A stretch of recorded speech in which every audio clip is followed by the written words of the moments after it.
You had engineers, male, Yeah. 20, 30 years of experiences. She's not even an engineer. What the hell she's talking about? I should have her position. What is the values that you implemented or you pushed throughout your role as a leader to say, I want this environment, I want this unit to be healthy? It's good to wake up in the morning and say, hey, I'm going to do that and do this. It's very good. Hungry, but be humble. How did you federate and bring everyone around you to go to the direction that you want with efficiency? So the kind reminder that they are working for one company, it's very important. How do you see this evolution of technology and specifically the speed of implementation of digitalization and AI? AI is here. And guess what? AI is just the basic now. I've been called by the school of my son. And I was like super afraid what's happening. And oh, you know what? Your son is cheating. He got the essay from ChatGPT. What is your message to the world out there? Be human. Because actually, we don't know anymore what is a human means. We lost it. Loubna Imenchal, thank you for accepting the invitation for my podcast. Hope to know the podcast. So you are a VP, head of business enterprise. Many awards for leadership, enterprise business, technology visionary, and the list goes on and on. So how about you break it down to make it simple for us and to tell us who is Loubna Imenchal? Well, first, thank you for having me today. My name is Loubna Imenchal. I am originally Moroccan. I live in Dubai. Yes, I've been many years working for multinational companies, more than 25 years. And I would say I am a mother of two, 16 years old, a boy, and 3 years, a girl. And yes, I've been around the world. I've been based in Morocco, in France, and now in Dubai. Passionate about technology. Interesting. And loving and advocate for challenges. I don't like the easy way, both in personal and professional. Let's say that's what give me, I would say, the pleasure to embrace what I can say success or happiness. If it doesn't go through challenges, it is really doesn't mean anything for me. Okay, talking about challenges, I saw that most of your experiences in your career, you are more into technology, into this male-dominated industry. So why did you jump to this male-dominated industry and not going for commercial marketing, PR, or whatever? Well, that's bringing me to, I think, which I discovered later. It's the love of challenges. Like, why not? Why not? Why not a woman? Why not being in a very dominated male industry? It's not about competing. It's what can a woman bring on the table. It's never about competing. Why male can do it and women cannot do it. It's not even there. I do believe. Personally, I've been in companies such as Honeywell, which is the most closest industry and led by male. And when I do remember when I decided to enter this industry without being an engineer, which is more challenging. Okay. And I wanted to access to a leadership role, and I got refused. And basically they said, look, we like your way of doing things, what you want to bring to the company and how you want to lead the emerging markets. But it's so difficult market. It's really male dominated. Our engineers been with us more than 30 years. And you're going to have to lead a team, multicultural team, from European to African, to Indian, and really having a woman in that position is not going to help. And I was like, okay, and what will be, do you think like having a male will help? Yeah, because everyone will respect this person just because he's a man and not a woman. It is because only because man versus a woman, or because the engineering background that you don't have? Well, I succeeded to redirect or rewrite the job description, because the job description, which happened in most of the companies, is they have a list and they need to check the list, right? Okay. But when it comes to a leadership role, the list is different. You don't need someone who has engineering background to lead engineering team. True. Or it has nothing to do. The leadership is completely detached from the technical side. I do believe that a leader has to have other skills rather than going deeply on a technical side, because I do believe that the leader has to give the power to his team and to be more focused on how to empowering them than actually go into their job and start looking at how they are doing. Because by the end, you need to have the big picture as a leader, and to give the vision that the team needs, and not necessarily doing the job that your team is doing, right? So this redundancy was there, but no one looked at differently. Everyone was like, okay, well, how are you going to lead engineer? I said, they don't need an engineer person. And actually they are in their functions. They need someone that's going to help them to bring them out from their boxes to actually to the vision of the company, and say, hey, you are great in your job, but I need you to do a little bit from here and from here, from here and from here. But if I am like you, doing the same job as you, I will not be able to bring that out of the box to you. Which actually, I would say the mistake that a lot of companies is doing is they do not change, or they do not challenge people in other position. They always, if you are an engineer, you're going to be the best case scenario, a product manager or the design manager, and you're going to stay there. You will not go to another department because it's out of your comfort zone, and so on. So, which is wrong in my opinion. Okay. So why? Because let's take that's an example. When I joined this company, by the end, I finished by getting the job. That was my question. Since you said they were giving you a lot of excuses and they were not listening, so the fact that you explained to them this vision outside of their box, so they were somehow open to receive from you.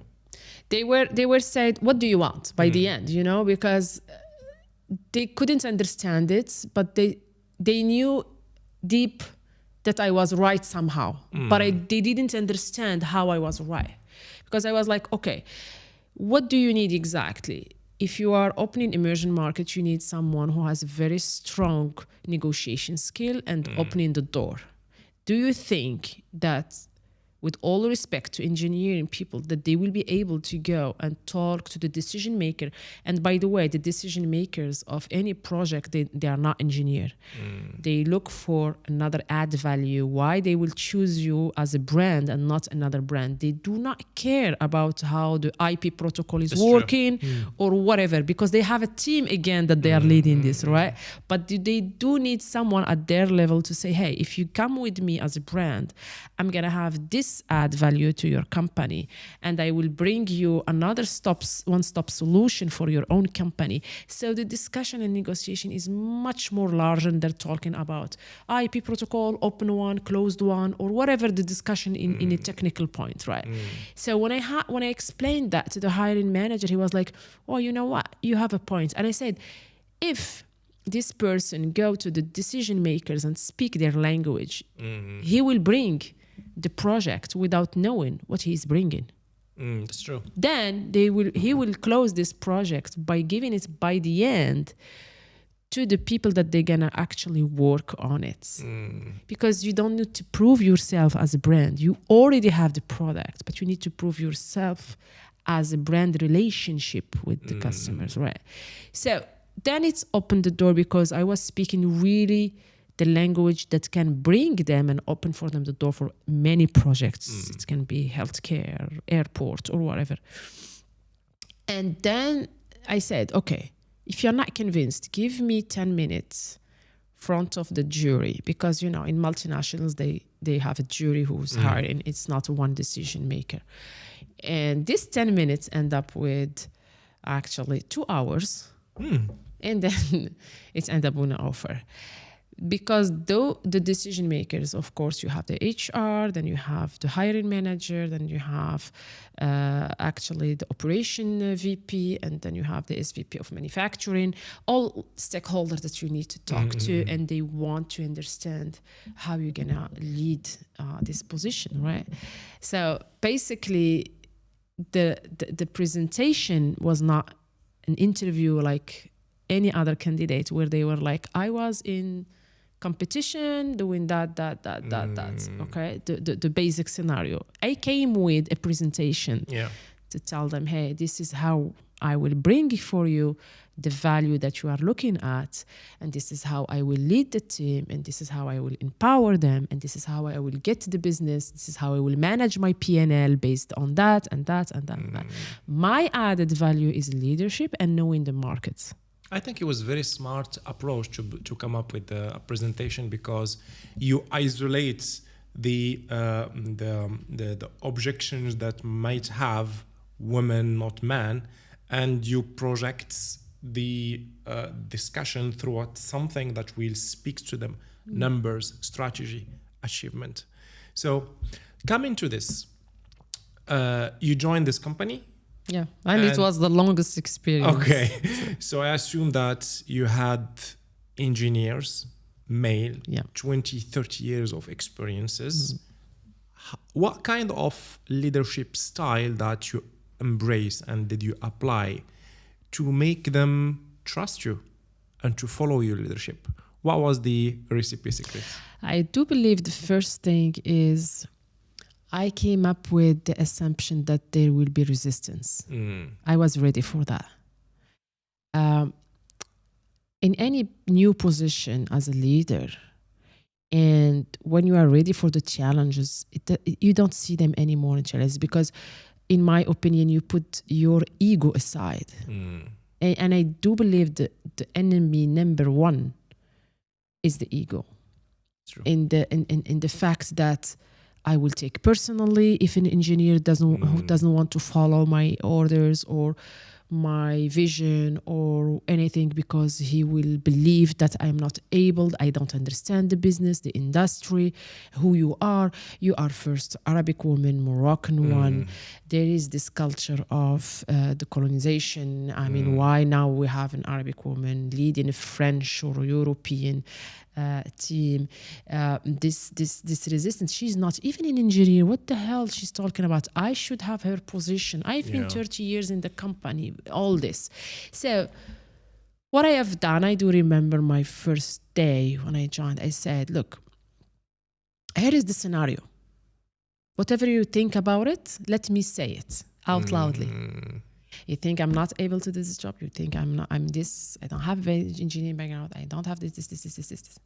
All this is true. Let's put it on the table, right? Let's not hide it, and every day in your inner thinking, you're gonna bring it. All this closet discussion, coffee machine discussion, let's put them here. And they were surprised, because they thought that I will hide it or I will do it different way. No, let's put it. But now, let's talk what I can bring. This. What is my way of doing things? What is my way of leading? I do trust my team. I do like to empower my team, because I do believe you are the one who's going to do the job. However, where is my added value for you? How am I going to bring you to the next level? If you are ready, if you want it. There is always an if, right? There is not, I will bring it to you. Okay? And what is my vision and strategy for this position and where I see myself and my team? So once I shared all this, the first thing which is really impressive is the shock. You can see that in their body language. Then they, from the resistance to, well, she has something. Okay. Right? And then it starts opening. Then it starts, you know what? She's not that stupid that we thought. Oh, she's not here to fire us. Oh, basically, it can create some team spirit instead of competition between us. So let's open the mind, you know? Let's open the mind them and then build up trust, right? And this trust become like, if I give you my word, I will respect it, but you need to deserve it.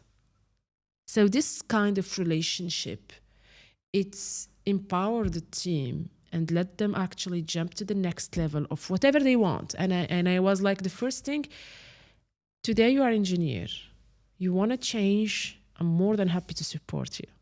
You need to know what you want.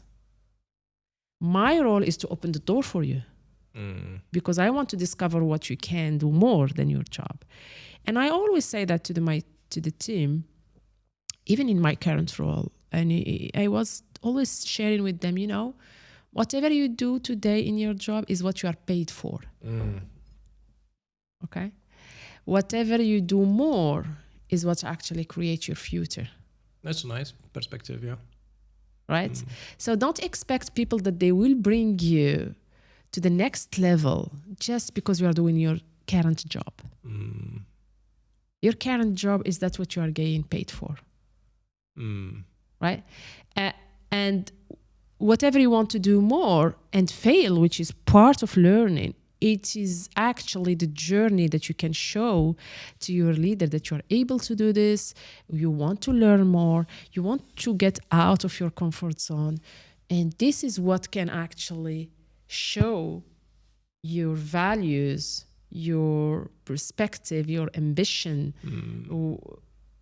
anything that can actually give the signal to your leader so he can help you and open the door for you, which is his role. Yeah, this is really interesting. What was the challenge or the challenges, let's put it this way, that you faced a Moroccan Arabic woman managing people from, I guess, I don't know how many countries or many continent? What was the challenge that personally you felt and you had some difficulties to manage at the beginning and then you move on with it?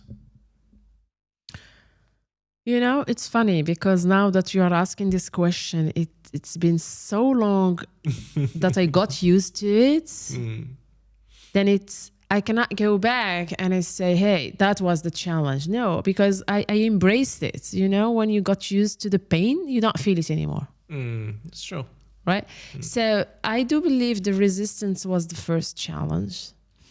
I do believe when you are coming with good heart and good intention and people they want to, their goal is to stop you back. That's a very, very bad feeling because you have the pressure from the management CEOs that you have to bring to the next level. Like everyone is watching you. Your team is watching you. Your CEO is watching you. And you feel like you are in the cage, you know? In a cage, and you have to defend yourself. So either you focus on defending yourself or you have to move on. And show is the only thing that I do believe has being positive. This being positive and believing on it, people, they got tired from negativity and they start saying, okay, why the hell we are doing all this, you know? All she wants to do is to the next level and to bring us to the next level, right? So yeah, you believe in hiring the attitude, not the skills? Absolutely. You know, I can share with you my last experience of one of my team members. Yeah. He was the star, like literally speaking the star, bringing the best revenue to the company. And he had this attitude of, because I inherited him. I didn't hire him. I inherited the fact that he was within the team and I become the new leader of the region. And the region is 72 countries and 3 continents. It's very large, multicultural. And he was the star of those 72 countries. He was the one bringing more than 60% of the whole region. So he was showing to everyone that he is untouchable, and whatever he do, he is the star, and he actually deserved to be in this position, which was the one that I was hired for. Okay. And which is that it doesn't bother me because I'm used to that one. What was bothering me is this pressure that he was putting on the team to show them that you are nothing. I am the star of the region. They cannot live without me. If I go, everything will go. So the first thing that I decided is actually to help him get out of the company, because this behavior and this attitude was very impacting very negatively the spirits. That was toxic. And the first thing that I remember is the SVP of the company called me and said, "Are you sure you wanna? He is the one that giving you the all numbers of your region. Are you sure you wanna get rid of him? Like, you will suffer because we are quarterly basic company. We report our business on quarter business. Like, we need to pay our stakeholders. You can't bring down to that revenue." I said, "No worries. I will take over it."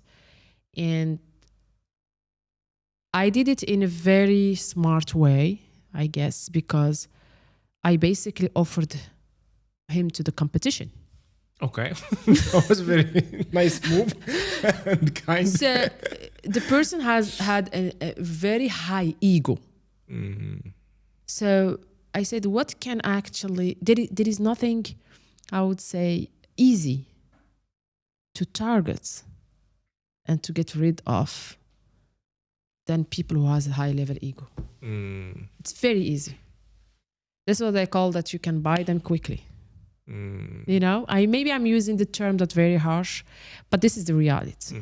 So because of his ego, I was able to talk to the competition, nicely speaking, put a word, hire this guy. Okay. He will match for your culture. You want someone who brings only the revenue, and that's it. Take him, right? So he came like with his ego and he said, "You know what? Because you are not offering me the job that I want, and the company didn't offer me your position, so I want to leave and I'm going to the competition. Please be my guest." Oh my God. But until now, this person doesn't know that I was behind this, you know? Because firing him will take a long process rather than him resigning. That's the first thing. His ego needs this, you know what I mean? And guess what? Which become like best practice to share with the HR and everyone, is the person that I choose, that I hired, again, is based on attitude and not skills. Of course, the person has an experience. Of course, he has the experience on the field, but his attitude is like irreproachable. I was good. Once I brought him, the team became more positive. They start helping each other when they were like competing with each other. They start helping each other. They start seeing the region as one region, not clusters. And they start working together. I was like, wow. And by the end, the numbers got double-digit growth. Double-digit, not single-digit, double-digit growth. Why? Because we had no stopping. No one who's gonna actually take for him side all the success or whatever it's happening. There is no, we become the we instead of the I. Even the team start talking like that, and there is no, everyone is helping the other people, and it was just amazing. And now the HR after 6 months called me. She said, "Please just let us know how you did it." Because people are happy when they do the survey. Before they were not happy because we had the survey. And people would start talking like it's the best place to work. And they feel secured. They feel more dynamic. They feel that the star attitude doesn't work when they were like looking to be a star. It's good to be a star in terms of feeling with yourself that you brought something good. But showing it, it's another story. Yeah. The Being a attitude start is, and humble. yeah, it's not Yeah. like being a star and you cannot live. Arrogant. Yeah, because as I always mention to my team, we are all important, all of us important to the company. But guess what? We are all replaceable. That's true. Company true. will not die because we leave. They can So- replace us.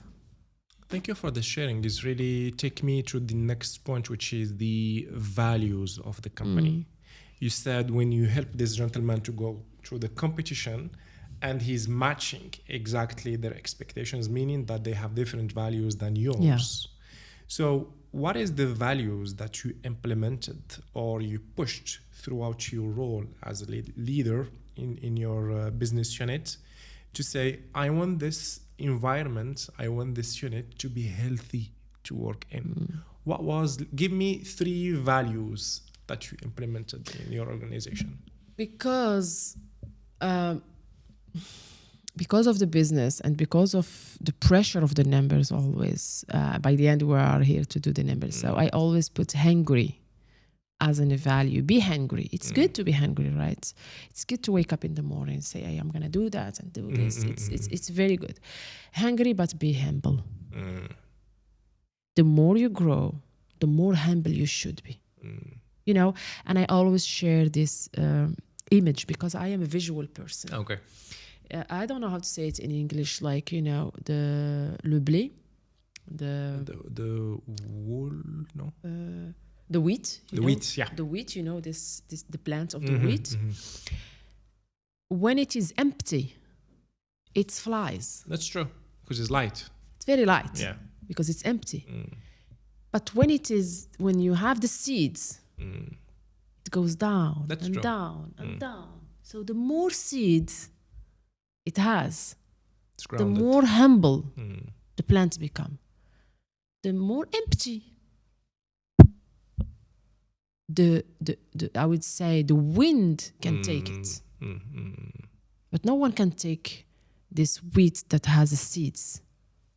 It's very difficult. Yeah. Right? That's true. Because it go back to the earth. And it starts like praying more, like, you know, being more humble. Not because it's empty, because it has a lot of seeds. And it will actually bring the seeds to the people. And, you know, so it's cycle. And the same thing for human. The more you have as a values, good ones, and how you can help people, how you can be kind, all this, and because you grow up within the organization or in your business or whatever, the more humble you have to be. And it comes, you know, like people always say to me, how you reach out to the CEOs of biggest companies and so on. Well, guess what? They're all accessible. We have social media. You have LinkedIn. You have a lot of social media that you can, even people don't know, just write to them directly. Yeah, that's true. They will answer. Surprisingly speaking, they will answer because everyone think that if you write to them, oh, you know what, he's the CEO of 500 Fortune. He will never respond. Oh, guess what, he can. But because many people, they have this beliefs, they don't go there. Yeah, it's. I think it's just not mindset. Yeah, it's a mindset somehow. People they give excuses to themselves before they try to do something. Maybe because they have the fear of rejection.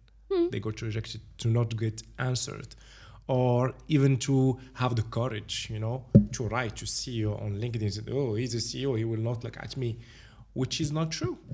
I have one example that one of my guests that I reached out to her only through LinkedIn. Yeah. I sent her a message, hi, I'm interested about your story. I saw that you are inspiring. I would like to have a discussion with you. And this is why 1, 2, 3, 4, 5. Guess what? She told me, yes. What is the topic? I said, I want you to discuss with me this. I want you to inspire people with your story, right? So I gave her something, and she told me, it's a funny story because we were here, and she told me, when I saw your profile on LinkedIn, I said, why why I have to go with this guy, you Yeah. know?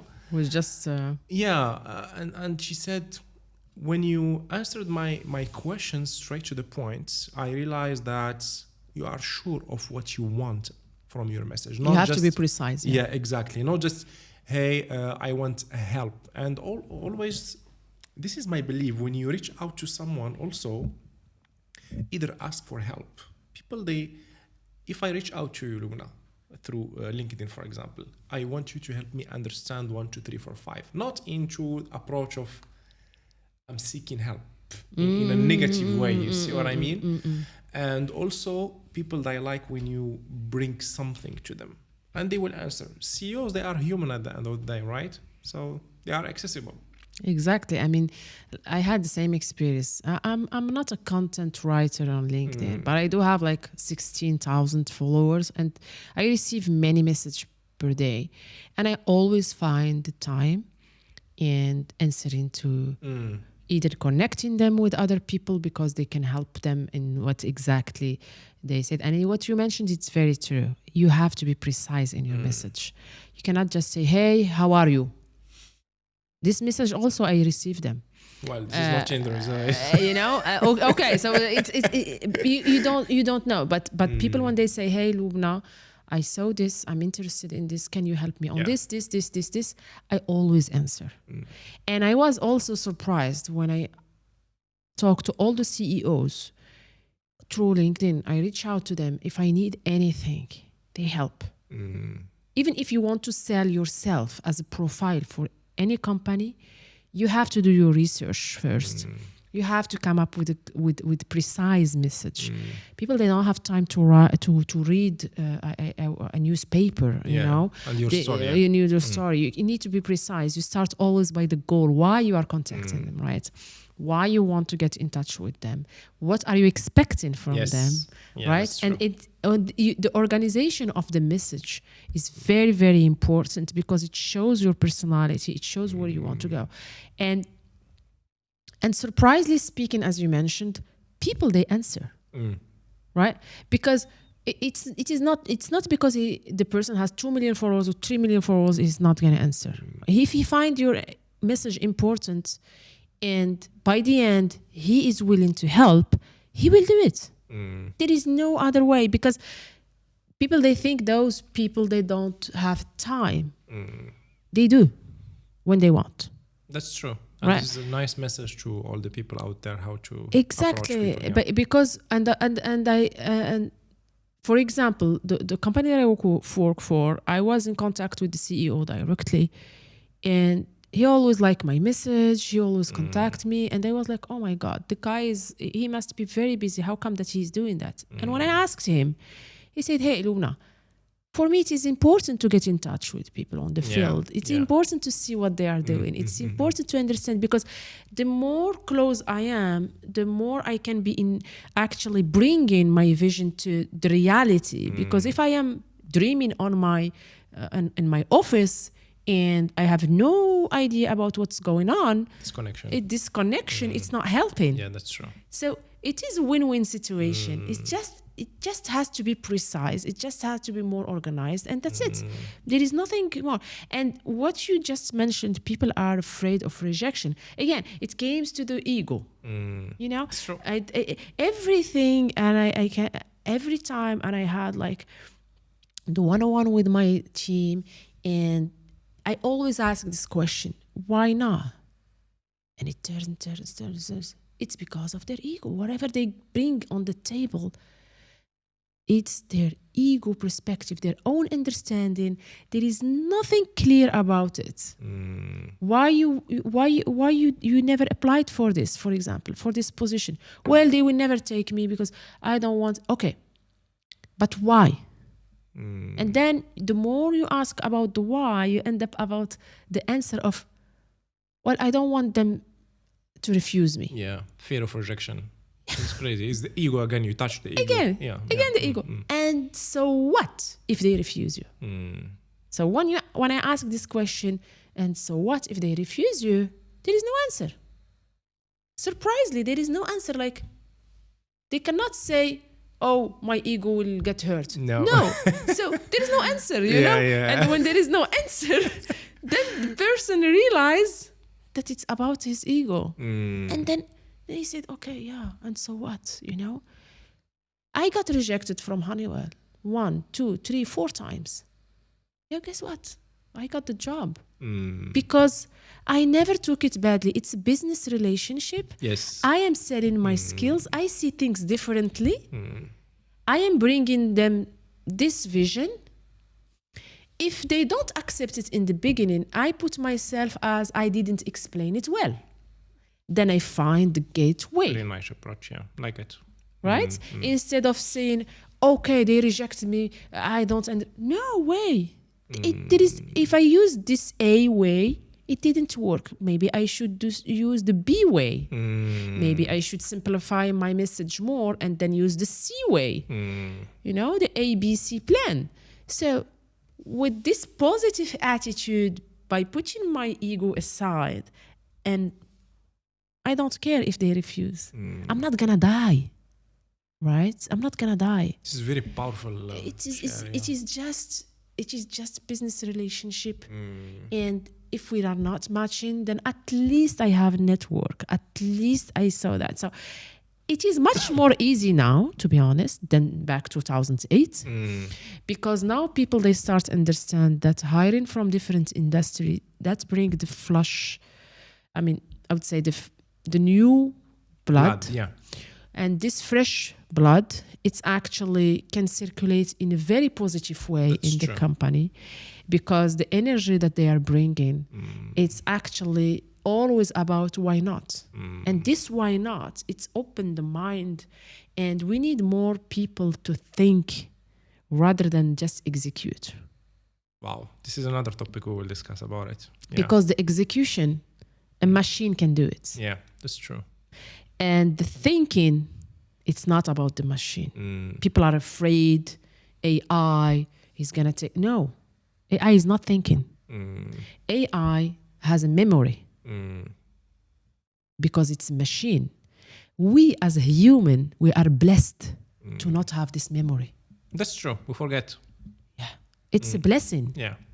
It is blessing. Let the machine remember, because it's a machine. It doesn't have a feeling. Right? We as a human, we have a feelings, right? As long as we have a feelings, we cannot have a memory as strong as a machine. We need to forget. That's really interesting topic. We will go there. So just let me go with another question, since we are talking about the mindset of execution versus mindset of ownership or creativity. So when you were leading a different countries or region, so it's what diverse people from different multicultural, exactly, multicultural, different beliefs, different approach. Maybe we want the same thing, but the way how we gonna execute the plan to reach to it, it's gonna be completely different stuff. How did you federate and bring everyone around you to go to the direction that you want with efficiency, not wasting that much time on the how to do it, but we need to reach to it? It's a very good question, because actually, for example, leading Turkish team is not like leading Egyptian or Indian or French, or I mean, like in Europe, French and Germany is two completely different continents to become. It's not even countries, right? Because the culture is very, very different. So understanding the differentiation between each team because of their background is very important. However, the most important is to rely all of them to one vision. Yeah. So the kind reminder that they are working for one company, it's very important. It's like a key message to repeat every day. So listening to them is always important. So I always ask my team, oh, you know what? Here is the vision. Here is the strategy. Here is where we want to be. Not Loubna. Company. The company. Yeah. Because people, they always believe that you are the one bringing this. I'm just a messenger, Yeah. you know. I'm just the way. I'm taking the pressure from here. I'm trying to cook it as my way of doing it to bring it to you, right? But I have to be the nice bridge between what the company wants and what the other different, let's say, cultures, leaders, managers, they are seeing it. And so it's not an easy position to be in now. Absolutely not. So embracing it is very important. The challenges is about repetition. And because people, they got stuck with what she is bringing again. Oh gosh. Yeah. You know? So when you show your team that this is your role and this is the company vision, and we all work for the company, including myself, right? It's not like you are working and I'm not, or I am the VP and you are. No. So, and then I end up by saying, how do you see it in your markets?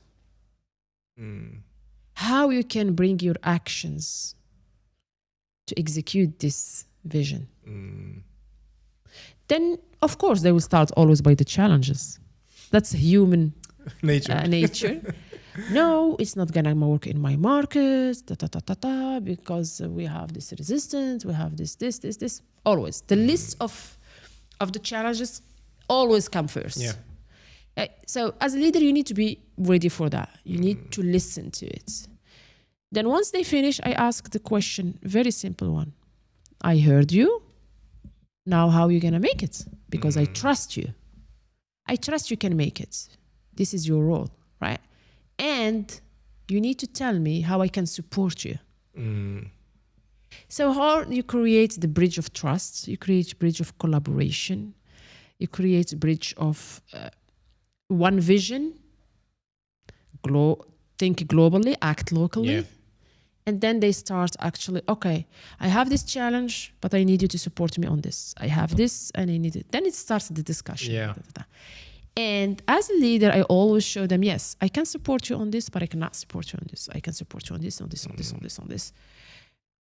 But this one, maybe we can do it later on this, on this. So it's become a discussion based on trust word. Yeah. Because if you give your word that you're going to support them, you need to be able to support them, because you need to go back to the CEO level and say, okay, you know what?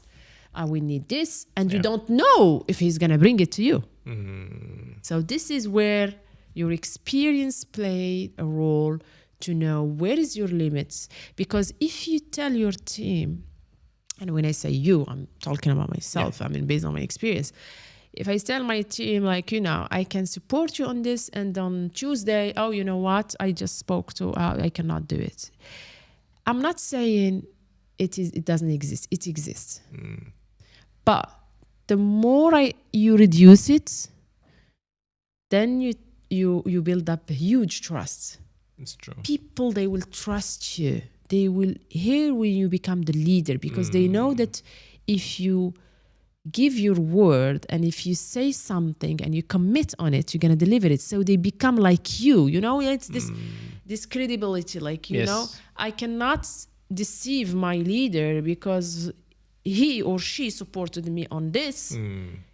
And I started building up, because before they were like always, yes.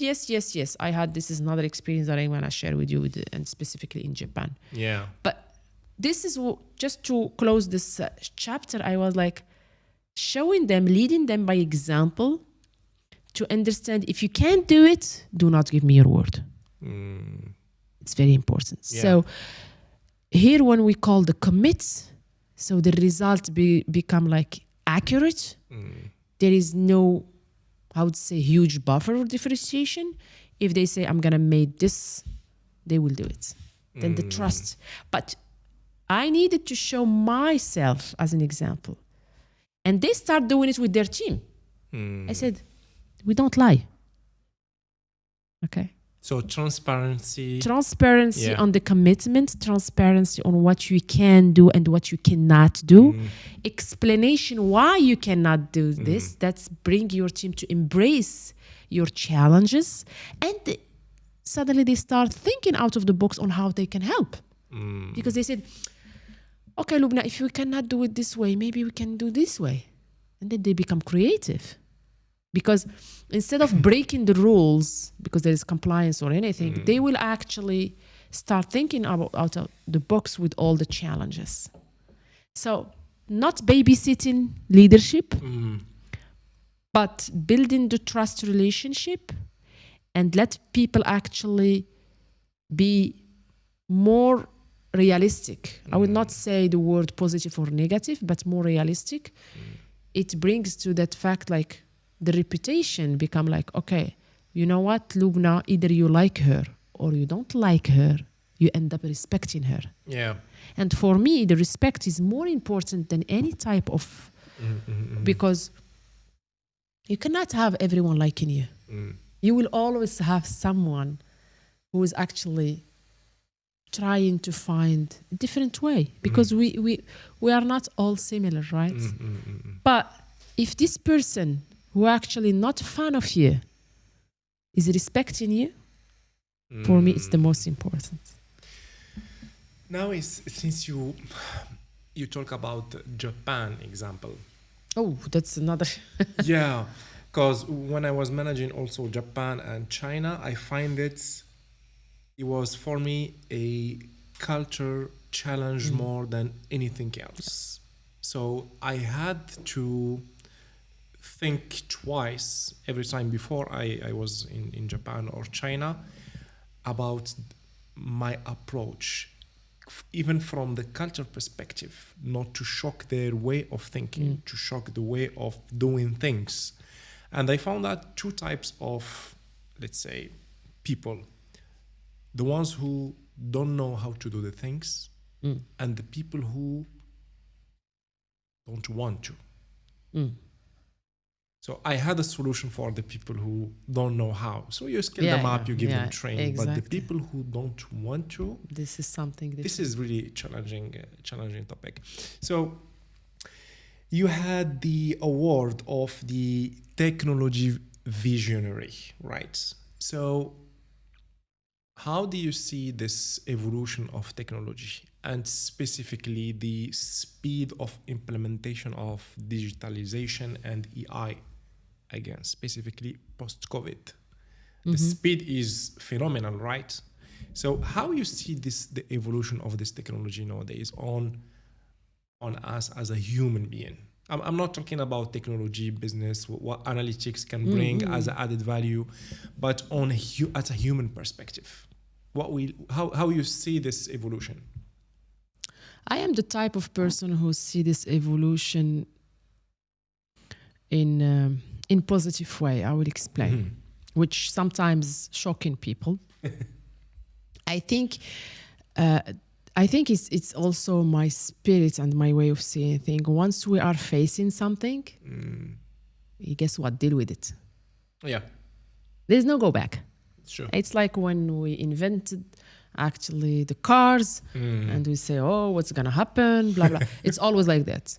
So blaming or being negative or whatever, it's not gonna solve whatever it is the situation, because I cannot call it problem. So basically AI is here, and guess what? AI is just the basic now. Before we saw it as an achievement. Now it's not anymore an achievement. It's true. It's a basic. Yeah. It's like the la roue. Yeah. The wheel. The wheel. Yeah. Yeah? Yeah. The wheel before was an achievement, then it's become the basic for everything. It Right? reminded me the Maslow pyramid, Correct. Now the basic is Wi-Fi, AI. internet, Yeah. AI. Who cannot live without it? Exactly. It's the basic. It's crazy. It's not anymore an achievement. So embracing the basic, it's for me in the past. Personally. Now, what we should do, I will share a small example. I've been called by the school of my son, and I was like super afraid what's happening. And oh, you know what? Your son is cheating. He got the essay from ChatGPT. And they said, okay, what is the problem? She said, ma'am, we are telling you that your son is cheating and he got the essay from ChatGPT. I said, okay, and what is the problem? Yeah. Can you imagine, like, for a few seconds, she was talking as very huge problem. Yeah. And me, I didn't even understand the problem. Yeah. You know?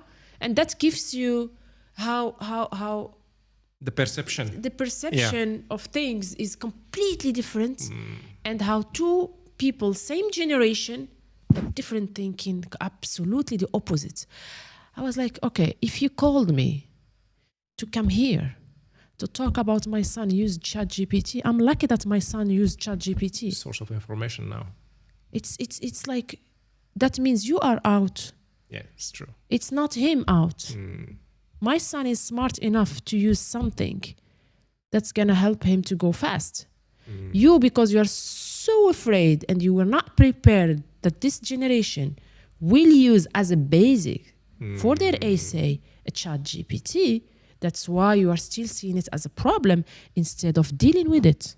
Oh my God. So you know what? Wake up. Everyone going to use it. And I'm happy that my son used it, because at least I know that my son is aware of what is happening.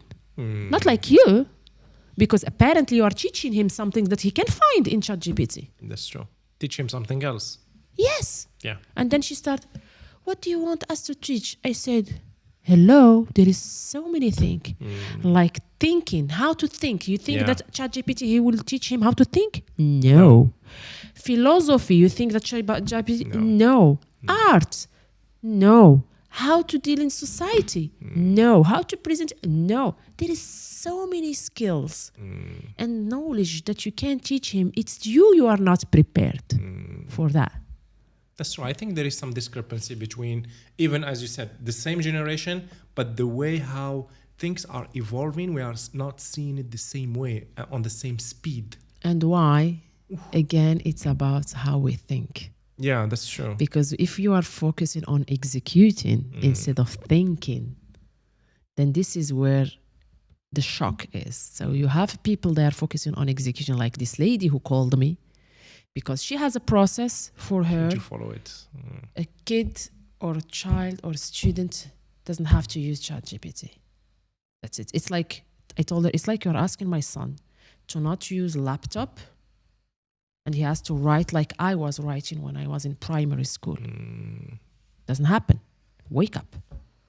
And because your brain is on all the process of execution instead of thinking, you could not have called me for that. You would have questioned your mind. Okay, now everyone's going to use it. Maybe I have to talk to the counselor, to talk to the president of the school, and say, hey, we have. And I asked her, how many kids are using? And she said, yeah, almost all of them. I said, oh, another data. But we are and she was happy. But we are dealing with the parents individually speaking to raise this as a problem. And I was like, oh my God, it is so far. And I do believe the education system is the latest one. And I don't understand how the education system, it's either actually politically speaking, it was chosen to be like that, or they were so far from what's going on. It's like technology is going up and they are going down. I'm talking about education as education, you know. I got it. Yeah. So because when you go about education in now what we are hearing in United States or Europe, and we are opening the door to they teach their kids about homosexuality or being or all this transgender or whatever it is. They choose to teach that, right? And that's not ChatGPT or AI who's going to teach the kids, which is, I call the education that normally the parents and the society is in charge of, and not schools, correct? So schools today, instead of choosing other topic that's going to bring the next generation to actually produce other machines and think about how to keep humanity safe, okay, and how to live happy. You know, for example, in Japan, the primary school is never about to read letters or numbers. It's all about how to serve each other. This is brilliant. When you visit their school, and I've been there, so I'm talking about something that I saw myself, they only learn about how to be in a social, how to respect each other, how to serve each other, and if there is a handicapped people, how to help them, if they are old, how to help them, how to clean your space. All the kids, when they start going in kindergarten, primary school, it's about how to behave. This is brilliant. They do not, and and in my visit, I was expecting the teacher to talk about numbers, mathematics, or I said, okay, you teach them how to clean. Okay, finished. You teach them how to eat. It's finished. You teach them how to actually help each other, and all this finished. When she's gonna do the class, she said, no, we don't do. It's all about this. And they teach them how to do theater and how to do the art.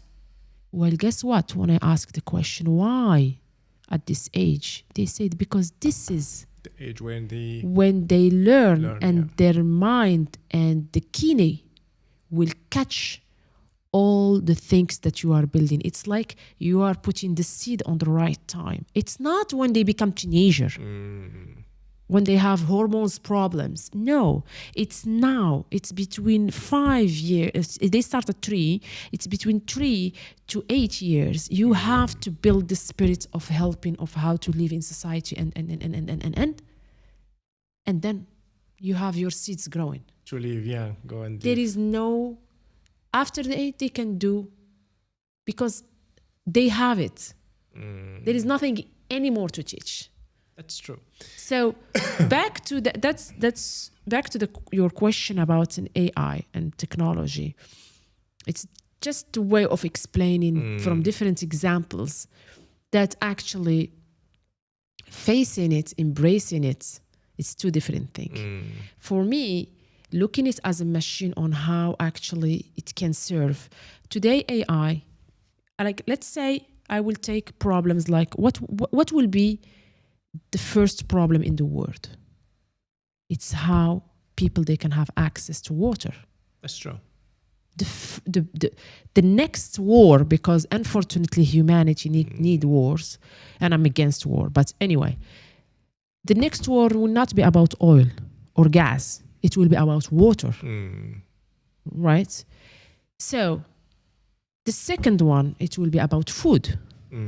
So the primary things problematic to solve are water and food. How AI can help us on this? This is what I'm coming to.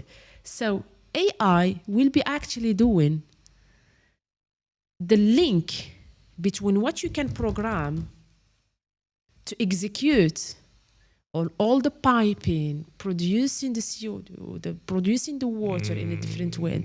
You know, for example, meat. People who eat meat. Do you know a cow, how much it needs as food to become a cow? And this food that this cow is eating, how much water needs to grow? So it's chain. Chain, yeah. Right?